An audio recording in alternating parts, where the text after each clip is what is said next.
அஸ்ஸலாமு அலைக்கும். Welcome to our channel. இன்றைக்கி வெஜ் பிரியாணி தான் செய்ய போகிறோம். அதுக்கு ஒரு கடாயில் ஆயில் போட்டுக்கிட்டு அதுக்கப்புறம் பட்டை, கிராம்பு, ஏலக்காய் அதெல்லாம் போட்டு நல்லா ஃப்ரை ஆன உடனே வெடித்து வர வரைக்கும் விட்டுட்டு அதுக்கப்புறம் வெங்காயம் போட்டு நல்லா வெங்காயமும் பச்சை மிளகாய் போட்டு நல்லா வதக்கணும். நல்லா அது வதங்கி ப்ரௌன் கலர் கொஞ்சம் லைட்டாக ப்ரௌன் கலரில் ஆன உடனே ஜிஞ்சர் கார்லிக் பேஸ்ட் போட்டு நல்லா வதக்கி விடணும். நல்லா கலர் சேஞ்ச் ஆகி வர வரைக்கும் நல்லா வதக்கி விடணும். அதுக்கப்புறம் தக்காளி சேர்த்து நல்லா வதக்கி விட்டுட்டு அது நல்லா வதங்கின உடனே கொத்தமல்லி பொடியும் சேர்த்து நல்லா வதக்கணும். அதுக்கப்புறம் வெஜிடபிள்ஸ் எல்லாமே கேரட், உருளைக்கிழங்கு, உங்கள்கிட்ட என்ன வெஜிடபிள் இருக்கோ அது எல்லாமே சேர்த்துக்கலாம். இன்றைக்கி கேரட்டும் உருளைக்கிழங்கு மட்டும்தான் இருந்துச்சு.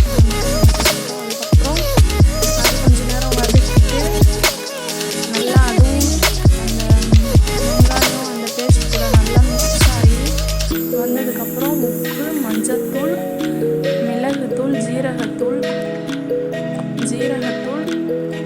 மிளகாய்த்தூள் ஒரு டேபிள் ஸ்பூன் எல்லாமே சேர்த்து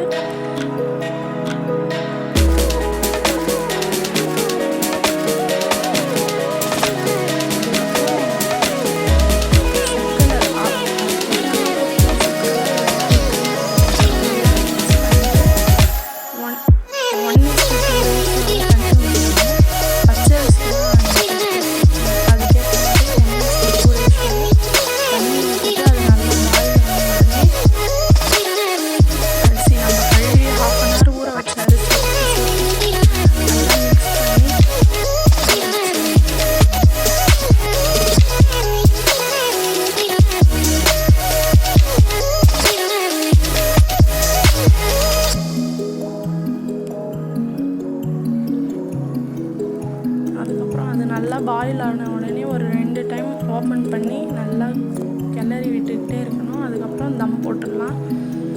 இப்போ தம் போட்டுட்டு நல்லா ஒரு 20 மினிட்ஸ் லோ ஃப்ளேமில் வச்சு நல்லா தம் போட்டுக்கோங்க. அதுக்கப்புறம் ஓப்பன் பண்ணி பார்த்தோன்னா சூப்பராக ரெடி ஆகிடும். இது ரொம்ப காரமாக இல்லாமல் மைல்டான டேஸ்ட்டில் சூப்பராக இருக்கும். ட்ரை பண்ணி பாருங்கள், எல்லாருக்குமே ரொம்ப பிடிக்கும். ஒரு டைம் ஆச்சும் ட்ரை பண்ணி பாருங்கள். இன்னைக்கு ஸ்பெஷல் இதுதான் எங்கள் வீட்டில் veg biryani, beef gravy and beef 65. Thank you.